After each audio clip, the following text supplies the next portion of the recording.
Welcome back to my channel, or welcome if you are new here. So unfortunately, I'm going to say here that these are the books that I read during the month of February. That is incorrect. These are the books that I read during the month of January. Sorry for the mistake. In February, I read 11 books. 8 of those were Book of the Month Club books. This year in 2020, I'm trying to work my way through all of my backlist TBR of Book of the Month Club books. I'll leave a link to that video down in the description box if you want to see what all books are on that TBR and what I have to work with for 2022. But this month I was able to do 8, which was my goal. In order to get through them all, I need to read 7 or 8 a month. So I did do a wrap up of the first 5 that I read already, and I will leave a link to that in the description box as well. But those first 5 books were This Time Next Year by Sophie Cousins. This one I gave 4 stars. One by One by Ruth Ware. I also gave this one 4 stars, and I think this one is my new favorite Ruth Ware book that she has put out so far. What Happens in Paradise by Aline Hildebrand. This is another 4-star read. This is the second in the Paradise trilogy. Then we have Rock, Paper, Scissors by Alice Feeney. This one I also gave 4 stars, and my husband and I did a live show on this book that I will also leave in the description box if you have read this book and would like to see our chat about it. We had a lot of fun discussing this with everyone who joined us this month for our book club. Then my first 5-star read of the year was Eleanor, Oliphant is Completely Fine by Gail Honeyman. This one I absolutely loved, and like I said, I've already talked about these first 5 in a different video, so be sure to check that out if you haven't already and you want to hear more of my thoughts beyond just star ratings. After those 5, I picked up Reckless Girls by Rachel Hawkins. This was actually my January pick for Book of the Month Club, and the way I'm doing it this year is whatever I buy, I have to read it during that month, or I can't buy anything the next month. So I definitely read this one this month. This one is about Lux and her boyfriend Nico, who are living in Hawaii. Nico has a boat and they want to sail around the world, but they've sort of been stuck in Hawaii due to cash issues. But these 2 girls approached Nico and asked him if they will sail him to this like deserted island that has all these rumors around it. They're looking for an adventure and they're willing to pay him a whole bunch of money. And because they need money, Nico and Lux accept their offer. And so this is just all about these people who go to this island looking for adventure. I thought this was a thriller, but I would not say that this was a thriller. There was a little bit of mystery and intrigue, but really it was just about these characters who none of them were likable. None of them were good people. Yeah, it was kind of just a story about a whole bunch of really messed up people doing some really messed up stuff. I was sort of surprised by the contents of this book, honestly, and I gave it 3 stars. There were parts of it that were definitely unputdownable, that were fast-paced and had me wanting to know what was going to happen. But at the beginning, I almost felt like DNFing. The only reason why I didn't at the very beginning was because I just bought this from Book of the Month. But it's not a completely terrible book, but it was a bit of a disappointment for sure.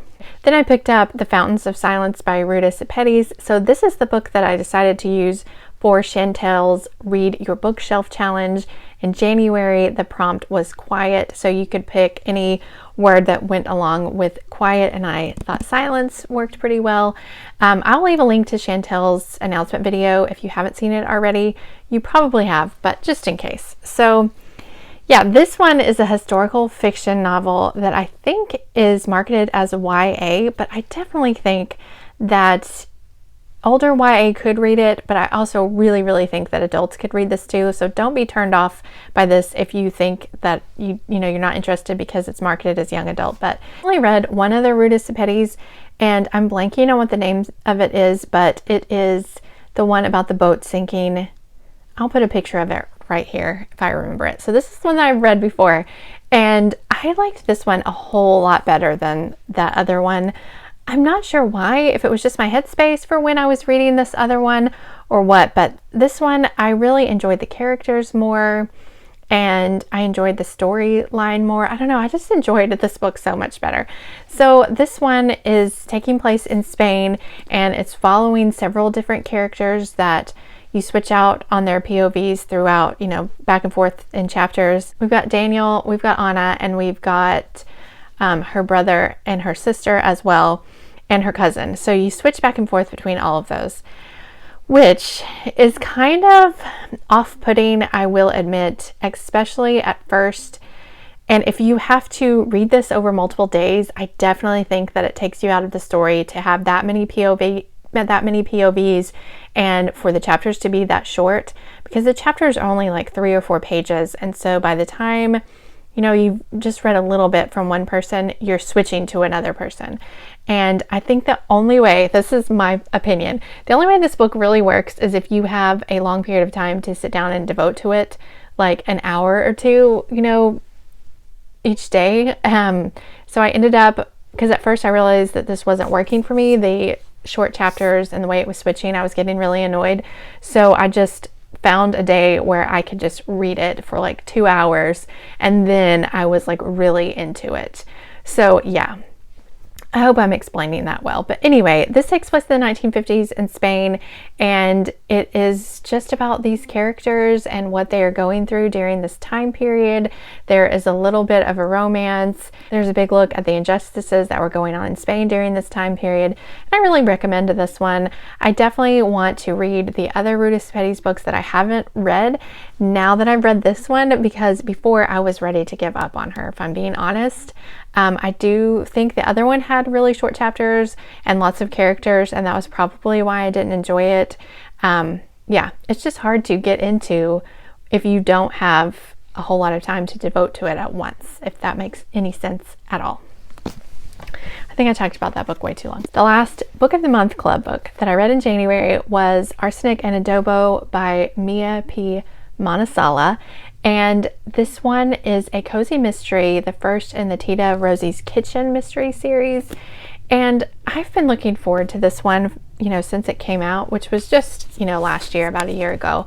But I was honestly disappointed by this one. I don't know why I had higher expectations for it, but this was a debut, so that could be part of the problems. But I felt like the writing was really juvenile, and the dialogue was really juvenile and unrealistic. There was a whole lot of exclamation marks, and I felt like the characters were just treating each other like they were in high school. And there was the main character, Lila, in here has a best friend who works next door. So Lila works obviously in her aunt and her grandmother's restaurant, and her friend works next door at a cafe, and they've supposedly been friends forever, except for when Lila like moved out of town for a few years. But they treat each other so poorly, and they're supposed to be grown adults. I just felt like the drama was a little bit high school for the age that the characters were supposed to be,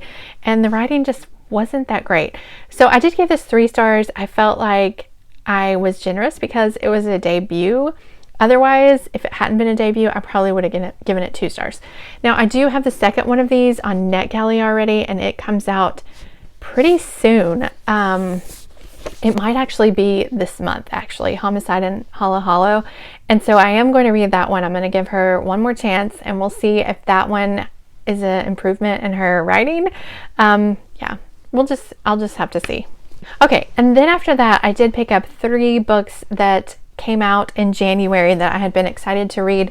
So I also put out a video this month, in January, that was my dream haul for January, and I managed to read 3 of those books. Actually, I think Reckless Girls was also one of those books as well, so that was a bit of a disappointment. Anyway, so the other ones. The first one was The Siren of Sussex by Mimi Matthews. This one came out on January the 11th, if I'm remembering correctly. And Mimi Matthews is one of my favorite authors, and this year I'm trying to read all of her backlist. So I was really excited to be able to get to this one this month. It is a historical romance that has only a couple of kisses, and there are no curse words. I know I've had some people ask me before about books, whether or not they have sex scenes or curse words. So I'm just letting you know that up front, that this one does not have any of those things. This one is about Evelyn, who has come to town for the season. She has several younger sisters that she needs to take care of, and so she basically feels like she needs to come to town and find a suitable match for marriage so that she will be able to provide for her younger sisters. And she thinks of herself as a bit of a blue stocking. Well, she knows that she is, but she sort of doesn't want to admit to that word. But anyway, but she's a really good horseback rider, and so she's hoping to be able to get people to notice her through her horseback riding skills. So she knows that she needs a really beautiful habit to help her do that riding habit. So she goes to this dressmaker shop who's famous for making beautiful habits and hires him to make her a beautiful set of clothes. And his name is Ahmad, and yeah, that's the setup there. Basically, after that, you can imagine what's going to happen. But I really loved both of these characters, and I also really loved the side characters. Evelyn has a group of friends that she ends up meeting throughout the course of the book, and I really enjoyed them together, and I know that the other ones are going to be getting books in the series next, so I'm really looking forward to that. I think some of their matches were also hinted at as well, and I am intrigued for sure about one of the men. I'm really looking forward to his book. But anyway, so of course, like all of her books, this was really, really beautiful writing. She's a great author. You can always count on that. She did a ton of research for this one. There is a lot of talk about dresses and milliners and all of that kind of stuff. Now, at the beginning, I will say that it was a little bit overwhelming how much talk about dressmaking there was, and that's why I gave this one 4 stars instead of 5.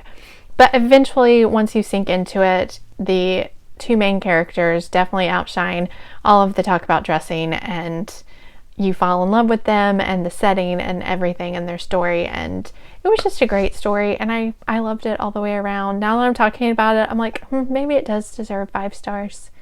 I'm really looking forward to the second one in this series. Then I picked up The Roughest Draft from my library. This is by Emily Wibberley and Austin Sigmund Broga. This one came out on January the 22nd, and this was a huge disappointment. This is a contemporary romance, and it's following 2 characters who are co-authors. Something happened between them, we're told, that has made them really angry with each other, and they have not been seen together. They haven't worked together since whatever it was happened, but they are under contract to do one more book together, so they have to get back together, to write this book, blah, blah, blah. Anyway, these 2 characters were just, I didn't like them, and I didn't care about their romance because the whole time, for the majority of the book, they hate each other, supposedly, and when you're in their point of view, that's what they're thinking about, is how much they don't like the other person. So, of course, I don't like either one of them either, and I'm just thinking, why did you ever like each other? Why were you ever friends? And why do I care if you ever end up together? It was so filled with angst and just really annoying behavior, the stuff that they did to each other. Like, I'm trying to talk about this book without spoiling it, and so I'm having to cut out a bunch of clips here, I'm sure, but without giving too much away, it's one of those things where when you find out what happens in the past, that you're just like, well, yeah, I would be mad too. Why would you ever want to be with each other? You're both terrible people. Anyway, I was so disappointed with this. My husband was like, why did you even want to read that book? And I was like, I don't know, it sounded like it was going to be good. But basically, think about people we meet on vacation mixed with the beach read, both by Emily Henry, but not good. That's what this book is. It was boring. The characters were terrible. I don't understand why they wanted to be together, and didn't care less if they got together or stayed together or whatever. Blah. And then my final read for the month was The Red Palace by June Her. This one came out on January the 22nd as well, and thank goodness for this book because it was my second 5-star read for the year and for January. I loved this book so much. It's a historical fiction book that's taking place in Korea during the Joseon dynasty. I think it was like 1768. That date is probably not exactly correct, but it was definitely in the 1700s. And I loved this so much. So it's following Nurse Hyeon, I think is how you say her name, and she is basically an illegitimate child of a lord, and so she doesn't have that many options for her. She sort of worked her way up to become a palace nurse, and one night while she's on duty, a whole bunch, or step 4 women, which is a lot, get killed within the palace gates. And so this huge investigation starts to take place, and she becomes involved in it because her mentor nurse is one of the people who is being suspected of this crime. So it's also following it's also following Inspector Seo, whose first name is Eojin, and so they basically team up to try to solve the mystery. Writing in this was just so captivating, and the historical aspect was just perfect, and the characters were wonderful. I was rooting for them the entire way through, and I almost wish that this was going to be a series because I would love to visit this world and these characters again. This is based on true events and, you know, real characters in history, but she definitely takes on, you know, puts her own spin on it, and it's just really, really great, and I can't wait to read all of her books. I have one of them already on my shelves, and I definitely want to get my hands on the other ones. She has another one coming out this year or next year, and yeah, anyway, this one's so good. If you are into historical fiction, or if you would like to learn more about Korean history, I think this will definitely like get you interested in that time period, and I definitely recommend this book. 5 stars, loved it. I already want to read it again. So those are all of the books that I read during the month of January. It was a pretty good reading month. I think that because I had 2 5-star reads and a whole bunch of 4 stars, in my mind, when I think back over the month, I think of it as being a really good reading month. So let me know if you have read any of these books and what you thought about them. I love chatting with you down in the comments. Thank you so much for watching. I hope you're all doing well, and I will see you next time. Bye.